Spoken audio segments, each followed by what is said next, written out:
Welcome to Behind the Line, where we pull back the curtain on the challenges facing first responders and frontline workers.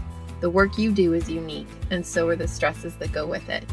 Join me as we tackle key issues to reduce risks for burnout, and as we work to support you in doing the job you love without sacrificing being the kind of person you want to be.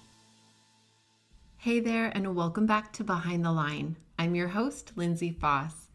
If you're new to Behind the Line, what you should know about me is that I'm a clinical counselor specializing in trauma therapy. And after over a decade working with first responders and frontline workers around issues like burnout, compassion fatigue, PTSD, and related OSIs, I've become a passionate wellness advocate and educator for those who sacrifice so much for our communities out on the front lines. Behind the Line is a place for us to talk about the real life behind the scenes challenges facing you on the front lines. I created this podcast with the hope of bringing easy access to skills for wellness, allowing you to find greater sustainability both on the job and off. You guys, I'm so pleased to welcome Olivia from Yoga for First Responders to the show today. I hope you gleaned some awesome pieces from Olivia's wisdom and experience working alongside first responders. Olivia Mead is the founder and CEO of the nonprofit organization Yoga Shield Yoga for First Responders. Olivia is a lifelong yoga practitioner and has studied cognitive behavioral therapy, human performance, and trauma-sensitive yoga for veterans. She's taught yoga since 2003 and is focused primarily on public safety since 2013, starting at Los Angeles Fire Department and Los Angeles Police Department. Since then, Olivia has taught thousands of first responders and military personnel around the United States and has spoken at several trade conferences, events, and public safety agencies. Olivia is a member of the Law Enforcement Educators and Trainers Association and the International Society for Fire Service Instructors. Today, Olivia and I are talking about the role of the mind-body connection and using tools like yoga and mindfulness practices to support our brains in being the best they can be and helping us to be the best we can be. I came away from this conversation with so many gems, and I hope you do too. So, without further ado, let's jump in. I guess I'd love to start by just really welcoming you, Olivia. I don't know if you've listened to this show before. I'm so thrilled about what you do. I actually found your website before I had even started the podcast. Oh, and really? I was researching, I don't even remember exactly what. I was researching services and supports for first responders and frontline workers because I was finding that I was having a lot of them in my clinical counseling practice showing up and dealing with a lot of challenges with slowing down, kind of that mind-body connection piece. A lot of people who are struggling with numbing out and feeling quite disconnected from their own bodies. And so I actually stumbled across your website like way back a couple of years ago. And I've always kind of had you in the back of my mind as I started working through this podcast and thinking someday I'm going to email her and I'm gonna make this happen. And so I'm so glad that you're here and that it's happening. Oh, I'm so glad too. I'm really glad. I'm glad that when you searched for that subject, we came up. That's Right? exactly what I hoped. It's exciting. Yeah. Totally. So tell me a little bit about your story and what led you into specializing in offering yoga training to first responders specifically. hmm Yeah, so I have been teaching yoga for the past 18 years, Okay. teaching specifically veterans and military for the past 10 years, and first responders for the past 8 years. And I was trained in yoga in a very traditional way. I studied in India, and a lot of what yoga truly is misunderstood by our Western culture. Yeah. And it's a shame, and it's such valuable tools that do require discipline. And I think all of us tend to fall to the side of what's the easiest thing I can do versus what I Yeah. need to do, right? And so the Eastern style of yoga, or where yoga initiated from in the East, it's a training for the mind and the nervous system and the body. So every system we've got, we're training it to its optimal level of functioning. And in the West, it very, very much became, a trendy sort of exercise. And listen, it's all marketing. And I don't even blame them because it makes the big bucks. Yoga is a billion-dollar Totally. business, right? That's Yeah, why it they is. can sell yoga pants for $100 a pop. But you actually don't need to wear specific pants to do yoga, So Right. that's sort of one big misconception. Anyway, so living in our Western culture, I started teaching yoga at gyms and yoga studios and the such. And I was just not settled in the fact that what they wanted me to teach was not the true, authentic practice. So you're not getting the valuable benefits. Mm-hmm. Um, and listen, when we move our body at all, moving the body is therapeutic, right? Yeah. So it's going to process stress hormones no matter what. So do people who go to our Western, yoga studios, do they feel better sweating it out, moving the body? Sure they do, because moving does feel great. But there's so much, like if you've seen that graphic of the tip of the iceberg and then all Yes. underneath the water, right? You're only getting the tip of the iceberg. There's so much more underneath that is not brought forward in common. And again, I'm generalizing here. There are tons of wonderful yoga studios and teachers out in the West, but in general, you're not getting that true practice. So at the same time as I'm battling this in my head, like, God, I wish I could teach the authentic Yeah. practice, right? At the same time, I was seeing lots of statistics of veteran suicide and stress-based issues at the military. So I started with military. Actually, I was like, God, this is a demographic who, because of their militant culture, it's the military, would Mm-hmm. probably really resonate with the militant discipline culture of traditional yoga. Yeah. So I got trained specifically to teach yoga to veterans who struggle with post traumatic stress. And I was doing that in the VA. I was teaching some active military.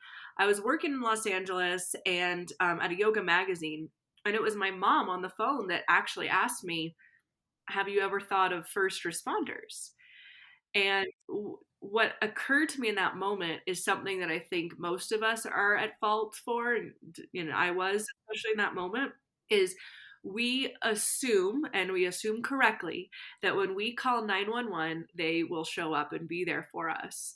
Um, and they do, that is their job. But because that's the expectation, we don't think about there's a human being doing a job that is not normal.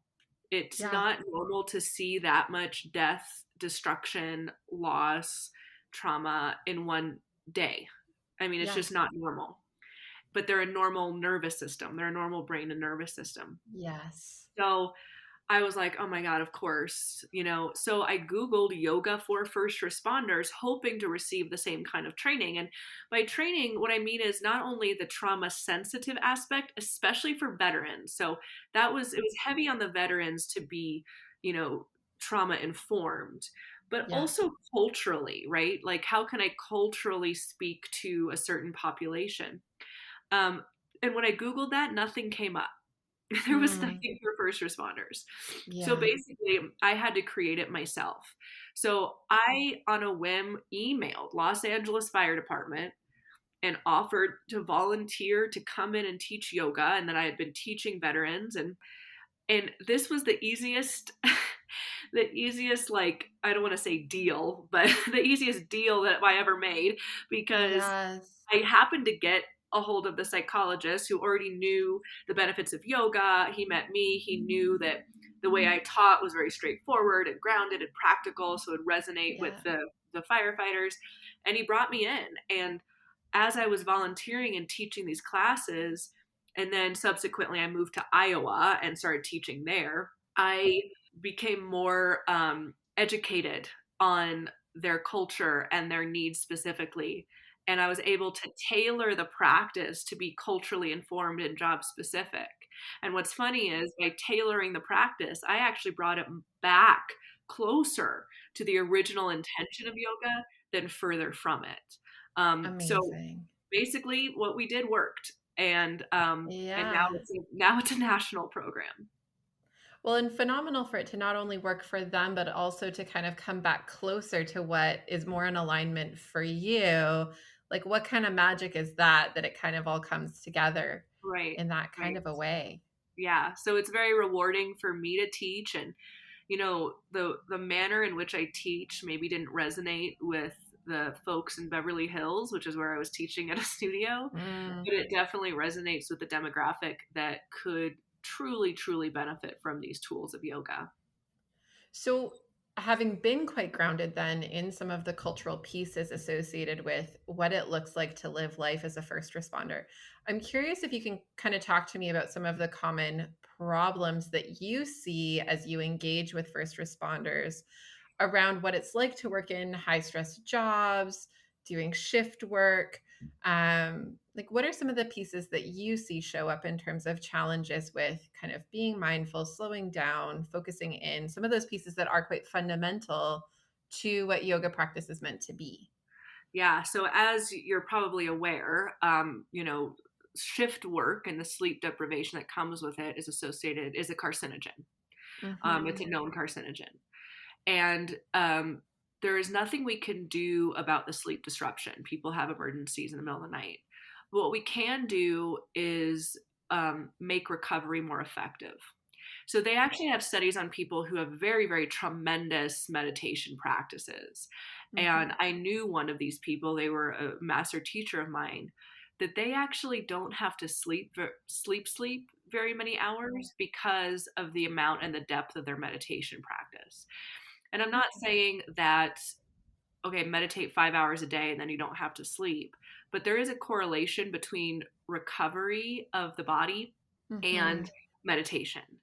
So even if you're not sleeping, so for instance, let's say, and this is my husband's story from his fire department, that they would get those sleep disruptions of calls like every couple of hours. So Hmm. knowing one might be coming, you may not actually fall asleep, or if you do, it's not a deep sleep. But if you can do techniques that are putting the brain waves and the hormone levels into that of recovery, it's not Yeah. really going to matter, if you're actually quote unquote sleeping. And you know this because you get 8 hours of sleep and you wake up feeling like a zombie, right? So there's a Mm-hmm. difference between like being passed out basically, and actual recovery. So Yeah. what yoga is teaching you is one element is really, really effective recovery. And we've also noted that true resilience means that you do have effective and consistent recovery. I really try to get away from this phrase of bouncing back, because you see people put on a uniform and come back to work and it appears they are bouncing back, but they are not getting proper recovery. Their systems internally aren't working well, and all those things that you can't see. Yeah. So so the recovery piece is there, and true techniques, not just, all we're taught about sleep. There's sleep training out there. And all we're Hmm. taught to do to sleep is, okay, close your eyes, try to make the room dark. And all those are really, really effective too. But there Right. are neurological techniques that you can do, Yeah. right? So sleep's the big one. The other big one is on the other side of that, which a lot of people don't associate with yoga, is how to use stress effectively. Stress is your friend, Mm. not your enemy. Stress is a really powerful tool that we have at our disposal, but we were never taught how to use it. When you go into training for law enforcement, fire service, you're thrown into a scenario, a simulation Yeah. with high stress so that you can practice your skills, but you're not taught how to handle that stress, what to deal with it. You're not proactively prepped, and you're Hmm. not effectively afterwards taught how to process it. All resilience is stress that has come in and been recycled into power and wisdom and, enhanced performance. So if you don't know how to process stress and you don't know how to work with this stress tool, stress will own you and eat you alive. But if you're proactively trained on how to take this stress and turn it into resilience, then your performance is enhanced, and activation and recovery. So high stress and recovery are two sides of the same coin. If you want to Hmm. recover more effectively, you have to be in stress more effectively. If you want to be in stress more effectively, you have to know how to recover. That's true on automated fitness, like, regulation of the nervous system. So what we do is we give you a gritty yoga class. We don't turn the lights off and roll around on the floor, and we don't do that. I'm having you hold high plank. I'm in warrior 2 with you till, your thigh is burning. But guess what we're doing? We're creating a container of challenge that you can then meet with the techniques we give you for breath work and mindset reframing to Mm-hmm. train your system on how to use stress effectively. Yeah. So, we're basically teaching autonomic fitness, how to be in stress and how to recover from it. That's phenomenal.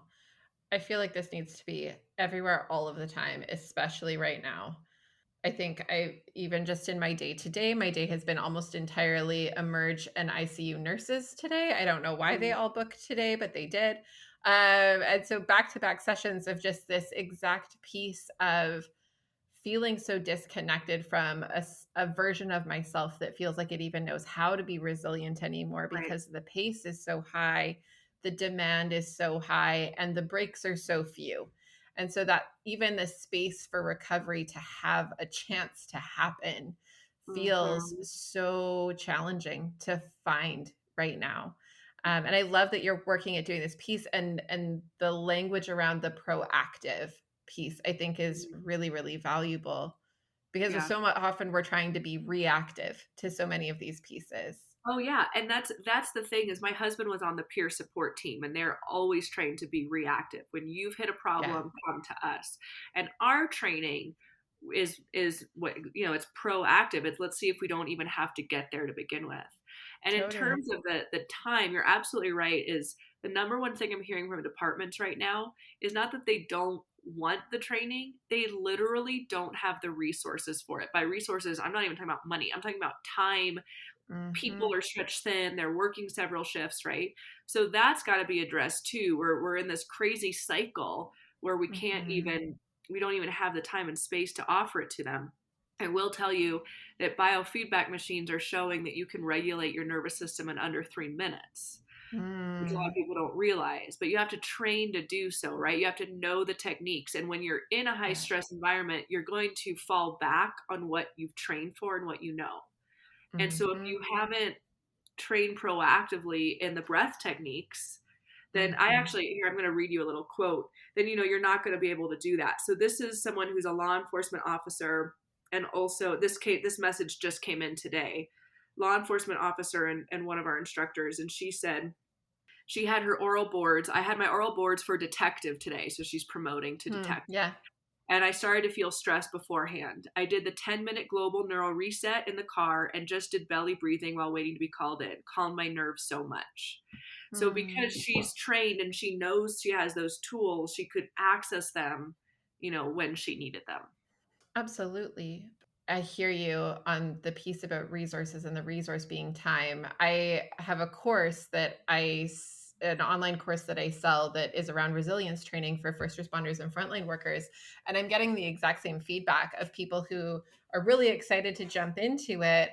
They get it, and then there's no time, even though it's fairly like I created it with the intention of it fitting. So it's like Right. less than an hour a week, Right. but even that feels so insurmountable right now because Yeah. everyone is just so tapped out. Yeah. I mean, I kind of feel like there's going to be two versions of the next question I have for you. Maybe I'm wrong. The next question I have for you is, what do you find to be the hardest about working with first responders as you coach them in a yoga practice? And I kind of think there might be two pieces in terms of what was hardest pre-COVID versus what feels hardest in the current climate that we're facing, where time and energy and resource does feel kind of differently tapped out. And so Yeah. maybe they're different, maybe they're not, but I throw that to you as just what are you finding to be most difficult as you work that through?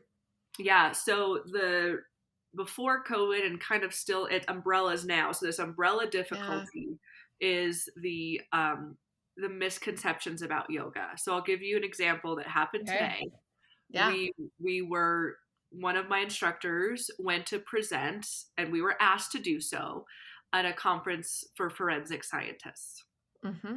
And the feedback was certain commanders did not allow their people to sign up for our workshop because of the word yoga. Mm. And I have gotten feedback that, maybe you should call it something else, you know. But here's the thing, there is so much out there that's wellness and resilience training and this and that. What we're teaching is yoga. I don't want to shy Yeah. away from that word. This is what it Yeah. is. And I don't want to make up some cute title. So yeah, it might be a harder hill to climb, but I want to dispel any misconception. So how we have addressed this is no one comes on the yoga mat with us, with any of our instructors, until they've had a lecture intro piece. We talk Hmm. about how yoga affects the nervous system. We talk about what yoga is and what it's not, and what we'll be doing and what we're not going to be doing. And after that intro piece, almost everyone, I would say, is ready to go and on board. Hmm. So we've also, done a quick video leadership briefing to try to get command staff to understand. So our biggest hurdle is always convincing people that this is going to be a helpful tool. We have Hmm. science behind it. Everything we do is evidence based. We Yeah. have so much, but I think there's still something in there that they are not prioritizing. Yeah. I think I'm not saying that someone's against resilience or wellness, but they've got a lot on their Mm. plates and they know they have to check a box that says we're doing wellness training. So maybe we'll get an hour in an academy to talk about it, but it's not being trained to the same level of importance as urgent tactical skills, right? Like urgent Yes. short term need. And I understand why you need those short term tactical skills. But if you're home on disability, mental or physical, what does it matter if you have those short Hmm. term tactical skills or not? You're not out in the field to use them. Yeah. So we're starting to see a new trend of more people understanding that yoga is valuable. Okay. But now the new thing is, okay, then give us a line item in the budget. Give us the time, give us the space, give us some sort of importance. Sometimes it, Yeah. it feels like we're just filling a box to check. And again, I'm not trying to blame any leadership or commander. They have so much going on. What are they supposed to do? So what do we Yeah. do from there? Is it up to the cities now? Is it up to our government? How do we get Hmm. more funding and more time? Because we have the solution, we have the training, and we have the evidence to prove it, but we just don't have the time and resources given to us to actually plug it in. And we also have Yeah. online training, and we're trying to solve everything on our end. We Yeah. need something from the other end. Now, post Mm. COVID, I think what I'm just saying is just 10 times worse. Um, there's just people are quitting, no one is applying, no one wants to be a first responder right now, and there's not enough manpower, there's not enough time, and even the online stuff. We did a 6-week online course that was supposed to be an in-person clinical trial but went online Mm. because of COVID. And I made it so it was every module was 1 hour or less on day one, Hmm.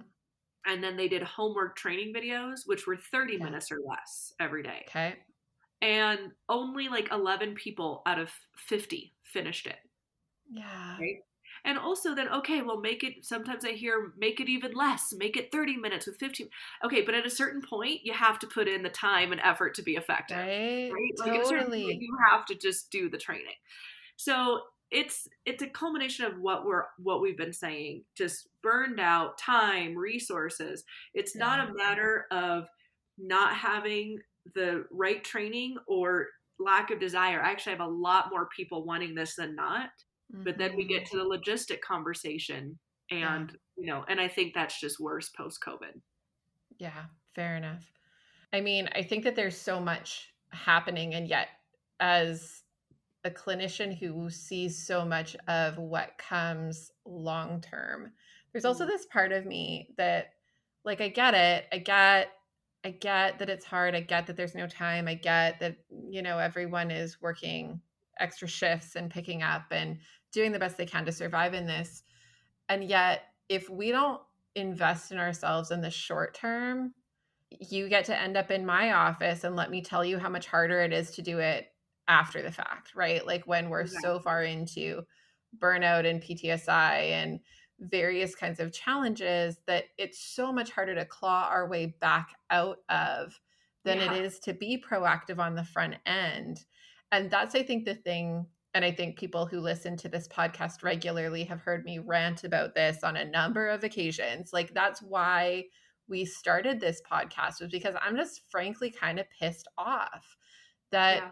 we're here and that we see these people who are phenomenal at the jobs they do tanking and being removed as like, if I go into a hospital, I want that like fantastic experienced nurse and doctor taking care of my kid. Or Right. if I have a house fire, I want the really experienced wealth of knowledge firefighter being the one showing up at my door. And those are the people we're losing en masse because they're so done. Yep. And that scares me, frankly, for what that means for our emergency systems here on out, Yeah. really. And it just feels very, very sad because I also get to see these people as people who Yeah. come in and share about how heartbreaking it is for them to be removed from the work that was their lives and that they've loved so deeply because the systems didn't promote that proactive mentality and didn't train these pieces kind of into the way that they did all of the tactical training, all the medical training, Yeah. right? And it's crazy making to me. Yeah, I totally agree. And that's why you know, I try really hard to make our training be more proactive and tactical instead of quote unquote wellness training or whatever, Yeah, because I don't even want to use that word stigma, but just the unconscious, like, compartmentalization of the importance of wellness and, all this totally. stuff. But like it's interesting. We go to conferences, and again, by and large, we are very well received, and everyone's up for it. But sometimes I wonder if if people don't feel bound up, if they're not feeling these effects yet, if they Yeah, still even unconsciously categorize it as a joke, right. because like we went to a conference recently, and like, oh, we're the yoga people that are here, and we're kind of a, what do you call it, like we're a little out of place and we stick out, and so people notice that we're Yeah. there. And I went to the booth of someone that I thought it would be really cool to do some sort of partnering with them, because Sure. they kind of do equipment for tactical stuff, and their whole thing is enhancing performance or Hmm. something to that effect. And that's one of our taglines too, right? So it'd be like, Yeah. oh, it'd be so cool if we did like a social media thing. Went over the first day. Oh yeah, love what you do. They were so complimentary. Came over the next day to see if we could do like, hey, let's do a little yoga thing right in the middle of your thing, and we could tag Hmm. each other. And they came up with all these excuses. And finally, I was like, you just don't want this. You just don't want to be associated with this, do you? Right. So this is the issue, is that it's all fun and good to talk about, but then when we actually want to plug it in, it's not being given the importance that it deserves, you know? Yeah. And that's a domino effect. I'm not blaming anyone or one person or I'm just saying Yeah. there's something has to change. Otherwise, these statistics that we all hear about, they're not going down, you Well, know? that's the thing, right? And it is, I mean, I find it really sad that there is still so much stigma. I remember a number of years ago now doing a training with Dr. Bessel van der Kolk. He is legitimately the trauma therapy guy. Like, that is his thing. And they were just in the process of kind of the first couple of years of their pilot project at the time with doing their trauma informed yoga training program through the National Trauma Institute that he ran at that point. And I remember listening to him sharing about the research that was emerging from that pilot project. And it all just made so much sense. Like, as a trauma therapist, I work so much with how our bodies have responses to what our traumatic experiences are. It makes so much sense that yoga would be able to access that and be able to move that through a little bit differently. And the research that has come out of so much of that has been so significant. And yet, we also still fight over whether counseling is effective and other things that have very long track records as well, right? So it's just this really frustrating place of like knowing that you have something that really could benefit people and then feeling like these little pieces get them stuck from Yeah. even accessing it to begin with, and recognizing the real impact that will have for their lives is really Yeah. disappointing. Yeah.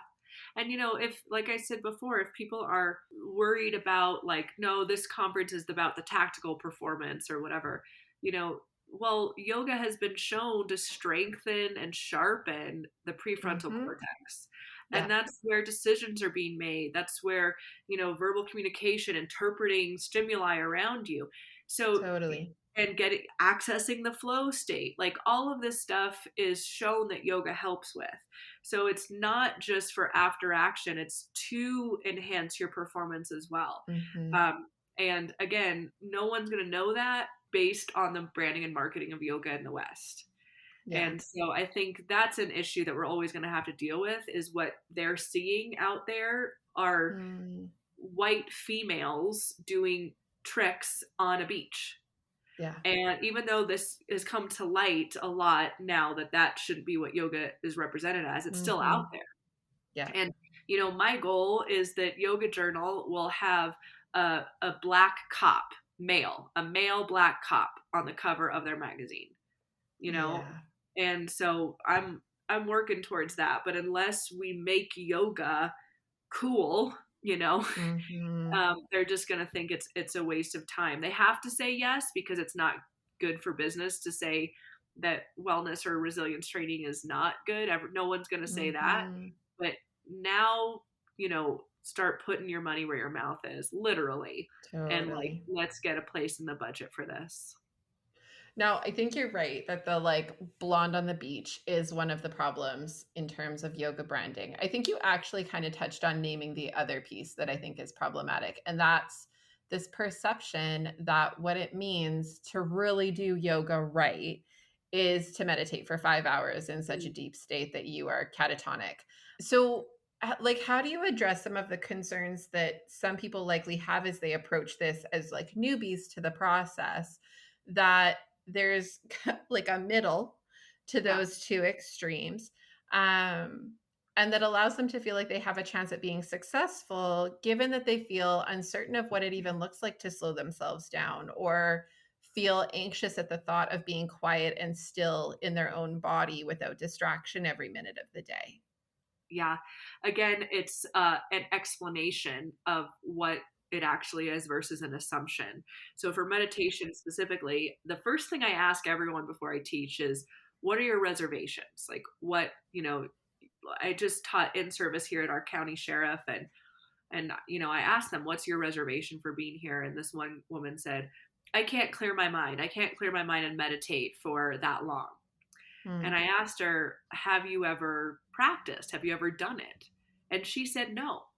So mm, where is she getting the message that it's right. clearing your mind for a long, there's a lack of education, true education around it. Yeah. So to clear that up, meditation is not clearing your mind and sitting in nothingness, because that does sound like a giant waste of time. What it is I compare the mind to a puppy or a dog. And the Okay. mind is very powerful. It's in fact your most powerful tool. Here's another thing of why, listen, any tool that someone does for proactive resilience, I'm on board with. But the Mhm, reason that I love the yoga training is that it's always with you. I mhm. asked people recently, like, what do they do to recover? And they'd say a weighted blanket, or maybe they do go to therapy. I go to Yeah. therapy. I love therapy, but my therapist isn't going to be next to me, and my weighted Mhm. blanket's not going to be there. All I have at the end of the day is, what is with me. Yeah. So anyway, so your mind is your most powerful tool. And a dog, when we bring a puppy into our house, its instinct is going to chew up shoes and have accidents and do this and do that. So what do we Mhm. do to the puppy so that we can live with it and use it as a tool, as a companion? We train it. So you Yeah. have to train the mind to be your tool instead of your master. So all meditation is a mental training system. And with meditation, you don't clear your mind. If you want your dog to sit still, you give it a chew toy and it chews Yeah. on something. It focuses on one thing instead of running around the house. Mhm. Meditation is the chew toy. So you Okay. give an object of meditation. That could be counting your breaths. It could be repeating a mantra. Mantra is a Sanskrit word that means mind tool. Okay. So all it is using a mantra of repetition to have something for your mind to focus on. Some are watching a candle flame. There are all these techniques to get your mind to focus on one thing. I recently saw something that said they have shown that the attention span of a human is nowadays is that of a goldfish. That's not Oh a my joke. gosh. That's real. That's not very helpful. No. And so I ask people to do, okay, I'm going to ask you to breathe a certain way. Yeah. Okay, do that. After about 2 breaths, they drop their hands and look at the clock and like, okay, what's next? No, baby, keep Mhm. doing it. Keep doing it. It hasn't even We're been in this. 2 seconds yet. Right? So the issue is that there is no mental discipline out there, no mental training to focus the mind on something. So your mind, I'll have people just breathe. I'll say, I don't want you fidgeting. I don't want you messing with your shirt. They'll do this, scratch their head, mess with their shirt. They don't even know they did it. That means Mhm. that you have no control over yourself. You have no Yeah. your mind is your master. And Right. so all meditation is, and here's a simple way to start. Count your breath in for 3 and out for 5. Set a Mhm. timer for 3 minutes and just do that. And listen, I guarantee you that your mind will stop counting. You'll start thinking about something else. I guarantee you. Do you know why? Because that's what the mind is built to do.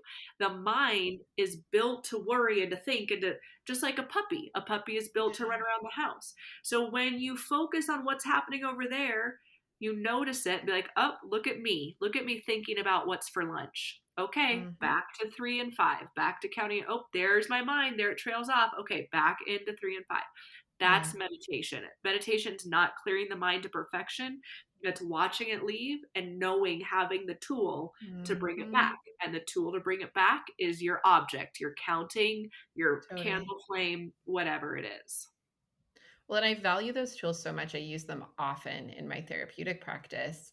And what I value about them, and you're naming it, this idea of training, right? Like it is training our brains for, to some extent, distress tolerance, right? Yeah. Like the ability to be uncomfortable. Look, my mind wants to Yes. take me away from this because it feels uncomfortable to sit here. But Yes. the more I do it, the more I recognize that, look, nothing bad has happened.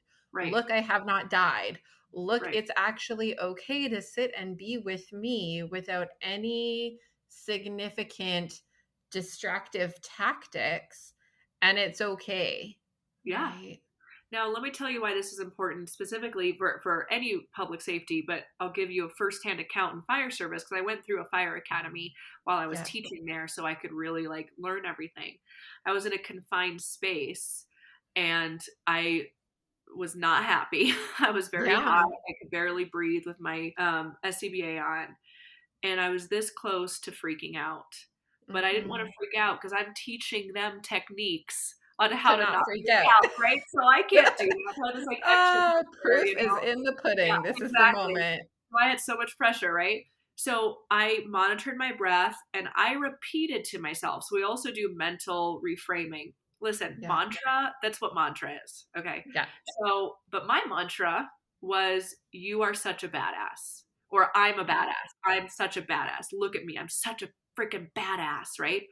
I Yeah. kept repeating that while monitoring my breath so I could stay in that position in a confined space, meditating instead of freaking out. Hmm. And then I had a student say the same thing. I teach my guys in and gals in bunker gear, Yeah. so they associate these practices with their work. He Yeah. noted the same thing. He was caught underneath a slat and he was very close to freaking out. And he used the techniques. He said, oh, this is the same position I was in yoga, right? I was in baby Hmm. cobra and now here I am on my belly. Associated those techniques together and used the power of his mind to meditate in the position instead of freaking out. So you're absolutely right that we're training how to be cool, calm, collected, and in control while Hmm. uncomfortable. Totally. So, as you coach and train first responders to acquire the skill of integrating yoga as a full practice into their lives, What have you found to be most helpful when supporting them in developing a yoga practice? And what are the, like, what do you hear as the standout benefits that people report back to you as they develop and hone that training in a way that does feel personal and integrated for them? Yeah, that's a great question, and that's why we make sure to have evaluations afterwards, so we can Yeah. really see the trends of the benefits. Yeah. The number one benefit that we always see across the board, 100%. We've gotten Yeah. 100% effectiveness Yeah. is the breath work.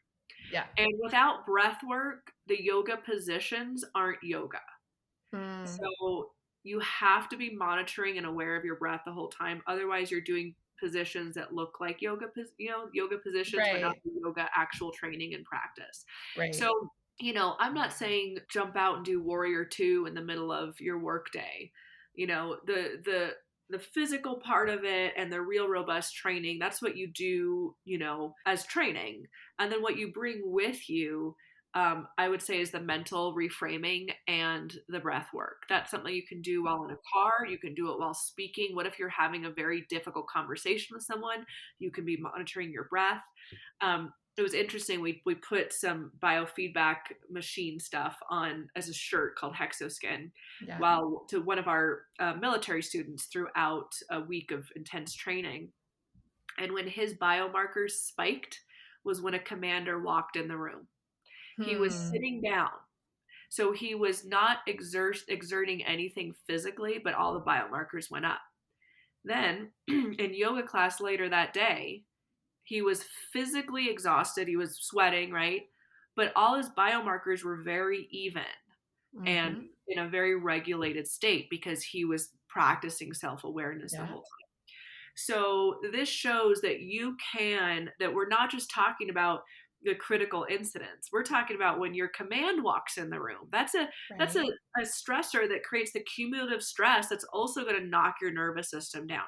Maybe you've never Mm. been in a critical incident. It doesn't matter. It's the anticipation that the next call is a critical incident that's creating Yeah. that cumulative stress, right? Totally. So it is I would say the breath work and learning the breath work so it's there for you. We also have an app. And the reason I started this app, which has all types of audio and video recordings, yoga classes that are, tough, 20-minute classes you can use as a daily practice, breath work techniques. Mm. But the reason I started it is I had a friend who's a police officer who never came to my class, but he knew I taught it Mm. in his department. Yeah. And I was up really early to teach another yoga class. And he messaged me saying that he was having a panic attack in his patrol car and said, Okay. "What's that breath work? What's the breath work that you teach people?" So I literally messaging him how to control his breath to get to a point where he could pull off the road, make the next phone call, whatever he needs to be safe. Yeah. And I kept thinking, what if I wasn't there to receive his message? So on Mm-hmm. our app, I created what's called the critical need button, critical need support. Okay. And that's for this purpose. It's the first video you'll see that pops up when you open the app, Mm. and it's free. And it's if someone is in that position and it's the middle of the night, they don't know what to do.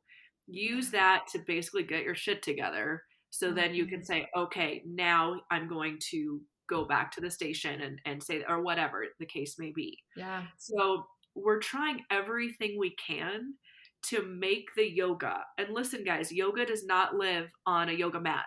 Yoga does Mm. not live in the yoga teacher or pants or blocks. The yoga lives inside you. You are the Yeah. one in control. You're the one doing it. If you have your breath, if you can repeat the mental phrasing, whatever you need to do, it's always with you. And that's what we're trying to do is empower our first responders to have this tool in their tool belt like everything Yeah. else they have. Totally. It makes me think, I don't know if you've seen this book, but there's a children's book called I Am Yoga. Ooh, no, And but I my love it. daughter has it. I might have to send it to you. Ah, I love that idea because it's It's totally true. beautifully illustrated, and my daughter and I love reading it because she and I love doing yoga together. It's mostly silly tickle time, but it's like our favorite thing in the world Yeah. because it's our girl time and it's Yeah. awesome. And the book is really this piece about how we internalize this sense of what it means to engage in yoga. And I think you're right that there's all kinds of misconceptions about what that means and looks like. I know for a lot of people, we live in an area where there is quite a bit of like conservative religious pieces. And I've often heard that from some of the people I know in more conservative, particularly Christian culture, is this idea that yoga is somehow religiously conflictual for them. Like there's just all kinds of stuff. Yeah. And yet at the end of the day, it is this piece of just how we carry a capacity to find a centering or a capacity to find a calm. And Yeah. it's a series of tools that helps us to achieve that. 100%. It's inward, it's introspective, it belongs to you. And I'll say a couple things about the religion thing. First of all, yoga does not ask you to follow or worship a god. So you Mm-hmm. can worship whatever god you want and still do yoga. So there's no Mm-hmm. worshiping of a god there. Um, the reason that Hindu deities are the names of certain yoga poses traditionally, and this is why. The religious aspects, especially 5,000 years ago when yoga Mm-hmm. was developing, was so intersected with culture Of that it was course. just part of the culture versus, we're praising this, God or Right. whatever. I also kind of relate it to, because it's so, intersected with the culture. Baseball is an American sport, and you'll see Mm-hmm. several baseball players go up to the plate and do the cross, right? Right. Before. Now, if someone from a foreign country saw that, they might think, because Christian is the predominant religion, Right. right? And Yeah. baseball is the culture. So a baseball player just mixed the religion and the culture. So then someone might interpret and say, you have to be Christian to play baseball, Right. right? Baseball is somehow So Christian. right. So it's the Mm-hmm. same thing in the fact that when we're going inward with yoga, maybe meditating or whatever, if you Mm-hmm. want to bring in something personally that's going to help your mind focus. Maybe Mm-hmm. this is, maybe it's a prayer you like, whatever. Yeah. It can be whatever. But Yeah. praying, what is praying? Praying is taking an object of meditation. It is Yeah. repeating a certain prayer, talking to God, whatever. But neurologically, the same thing is happening. So Mm-hmm. you can be an atheist and repeat, I'm a badass. You Yep. can be Catholic and, and repeat, Hail Marys, Mm-hmm. whatever you want to Yeah, do. totally. But the neurological effect is that you are focusing your mind on one thing and the neurological benefit's the same. But no, Mm-hmm. you can be any religion and practice yoga because yoga is not asking you to have there's no dogma there or anything. Yeah. Um, that excuse is used a lot when someone just doesn't want to do my class. And I've Yeah. actually spoken to chaplains about it, and chaplains are on my side where they know a true chaplain knows that it is not a religion, and so a Yeah. chaplain will go to that person and say it is not against anything with your religion, you can go to this Mm-hmm. yoga class. Yeah. Yeah. Cool. Okay. So I want us to get super pragmatic for a second, kind of recognizing that we only have a little bit of time left. If we kind of imagine that there is someone listening today who has maybe never done yoga, maybe had some reservations about trying yoga, or who's tried it, but it's been kind of the like blonde on the beach, fitnessy version of what yoga is, what are some small pieces that those kinds of people can do to work towards making some change to help grow a sense of connection in kind of that like mind body piece, whether we name it yoga or not? Like what are some of the Mhm. pieces that you would offer to someone in some of those just like quick win kinds of ways that give them a sense of being able to help regulate their system a bit more effectively with some Uh-huh. of the tools that you've found through yoga to be really helpful for those who work in these kinds of positions? Yeah, absolutely. Well, first of all, on our app, we have a section called Start Here. And Start Okay. Here is all free. So anyone can get our app, hit Start Here, and it has the easiest breathwork stuff, basic yoga. So that's a resource you can just grab right now. In our app, you can go to yogaforfirstresponders.org, and Hmm. it's on demand. and then, or it says classes and then on demand. You can Okay. also download, it's called Cyber Academy is the app name. So you can also Okay. download that on your device. Okay. Like So from the that's Play Store or something like that. We'll link to right. all of those things in the show notes. So if Right. anyone's trying to look for them, we'll make sure that all of them are easy to be found. Perfect. So that's going to teach you the techniques I'm going to tell you right now. Okay. Okay. And so the easiest thing I would say is you want to be aware of your body. And the reason I say that is firing up the prefrontal cortex. So Mm-hmm. just by being specific and aware. So if you're sitting, place your feet below your knees, widen your toes, and see if you can purposely press on the four corners of your feet. Now, all of this seems like so subtle and so like insignificant. I'm telling you, we're doing it to fire up the brain. Okay. So this is Mm-hmm. brain training. And if we are unaware of where our hands and feet are, then it's not the part of the brain that we're trying to train that's in Okay. charge. You know what I mean? Yeah. So sitting tall, placing the hands down, pressing your hands on your thighs. That's the first key. You've got it. If you are purposely placing your body and squeezing your shoulder blades back and everything you place your body is on purpose, then not Mm-hmm. only is it correct alignment, which is great for the body and also for the stress response. When you're in bad alignment, you're actually Mm-hmm. triggering a stress response because of how it affects the brainstem. Yeah. But that purposefulness, that precision is getting into the part of the brain that we want to get to. From Mm-hmm. there, placing your hands low, like where your belt sits, very, very low, and Mm-hmm. try to breathe into your hands, expanding your belly and the back, your low back, 360 degrees around like a balloon. It's harder than you think because Mm-hmm. respiration requires muscles and muscles that are most likely weak in everyone's body, right? So you're going to be Mm-hmm. like, how come this isn't happening? Because you're going to try to breathe in your belly and you're going to breathe up here in your chest because that's where we default. Mm-hmm.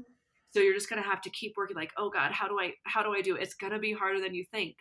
But not only is that training the breath, again, it's the prefrontal cortex is the one that's trying to send that command. So we're Mm-hmm. strengthening it just by you sending signals down to your belly, right? Yeah. And then when you get that belly breathing going, I'm not even going to do the other part of the torso because that's on the app. Just do this belly breathing, count down from, let's say, 18 to 1. So you Okay. inhale, exhale completely. So every drop of breath is out of your body. And before you inhale again, silently to yourself say 18. Then inhale, the belly and low back expand like a right in that, Mm-hmm. corset area.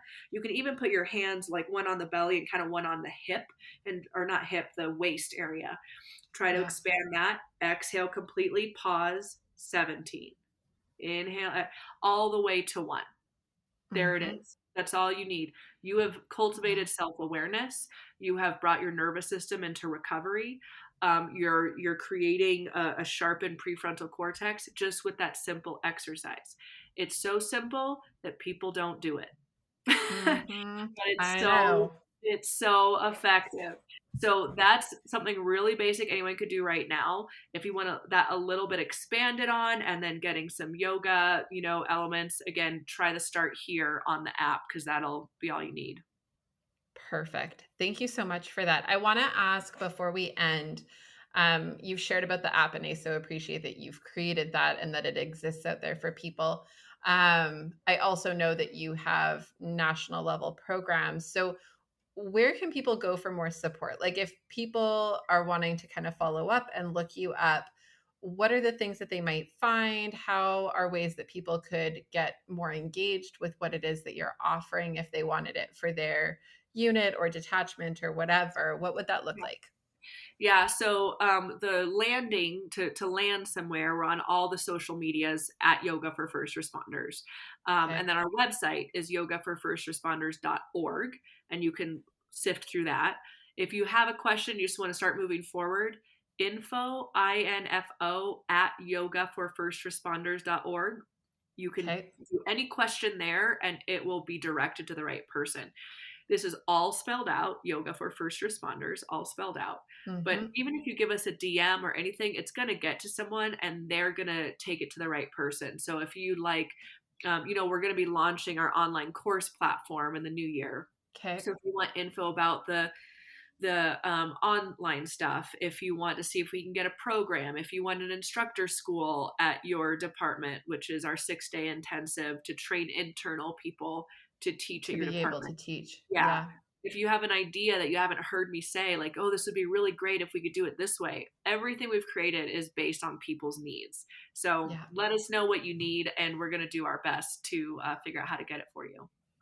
That's awesome. Well, and I can say from experience as the random person who did just randomly out of the blue email your info line and say, "Hey, I have this podcast. Do you want to come?" Your team was wonderful and really Oh, lovely. good. And I think I heard back from somebody really quickly. And so I Oh, really good. valued even that you are valuing people in a way that is just really responsive and caring for their needs. And so Yeah. I love what you're doing. I'm super grateful that people like you exist in the world and are Oh, trying to meet needs for people who do so much to meet everybody else's right. needs. Exactly. Exactly. Well, thank you, Lindsay. I respect what you do. I hope you're doing your yoga because I know that's a lot to take on what you do. And Believe it, lady. It good, is a good, key good. part of my survival as a mental Yes. health practitioner in a pandemic. Yes. Oh my God. I can't even imagine. It's a thing. Well, thank you so much for your time, Olivia, and for taking like kind of bridging your wisdom to us here and making that usable and user friendly. I think that's something that I've done various forms of yoga in terms of Mm, like I've done some of those classes that are the blonde on the beach yeah. version of reality. I've also been really gifted to have some experiences with often yoga practitioners in training Uh-huh. who are still trying to like find what their jam is Yeah. and are so much more authentic in how they're bringing it and are like Yeah. newer. So Yeah. they're kind of fresh into the fullness of what it looks like before it gets tapered down into something diluted. Yeah. And I have found it so incredibly valuable to my own life in so many different ways. And so I think one of my experiences though has been that some make it so deeply complicated or make it feel like I have to somehow go to India and do my own personal journey, Yeah. that it feels detached from the reality of what my life is. And I feel like you've kind Right. of struck this balance of bridging what the value is from the tradition with actual legitimate practical pragmatic pieces that are Yes. applicable to real life in Western culture. I'm so glad you said that. That gives me chills because that was my goal. I was like, Yeah. somehow we have to be able to do this. Like, what can I tease out that's the most important elements? And so if you're recognizing that, that makes me feel really good. I'm glad. I think that's been what I've enjoyed most about this conversation today is I feel like you're really anchored and tethered to what people need in very real life. Yeah. And very real life doesn't live in the Himalayan mountains on a yoga mat. And so I think that that's just a real gift. And I will say too, I had one teacher say to speak to this. He was a master teacher, and some guy said that he lives in the woods. He's taken himself out of, out of society or whatever, thinking that this master teacher was going to be like, oh, good for you, right? You're winning. You know what he said? He said, you're cheating. He said, Mm, he's like, do you know where the challenge is? Dealing with people, dealing with life. If you yeah. can't live your yoga with neighbors and a boss and this and that, you're not strong. You don't have that yoga strength. Yeah. Like maybe go out. Like I trained with my teacher for a couple months in India. Then he kicked me out and sent me back home. He said, you got to go Hmm. live this now. Yeah. So that's why we have to be able to bring it to everyday life. Totally. I love it. I want to say one more huge thank you to Olivia for taking the time to talk with me and share her insights. We've talked in this series about making the information you're hearing throughout actionable. And I hope you've held on to some pieces from today's episode that you'll try out this coming week. If you do, I would love to hear about it. Reach out, tag me, or shoot me an email and tell me how it's going. As always, please reach out and connect if you have any questions or feedback. I love hearing from you and shaping this podcast to echo your needs and interests. You can always find me on Facebook and Instagram at Lindsay A. Faas, or you can email me at support@thrive-life.ca. Thank you to those who are supporting me in my mission to get wellness tools into the hands of every helper by sharing this resource with those you know. I really, genuinely appreciate it. Until next time, you guys, stay safe.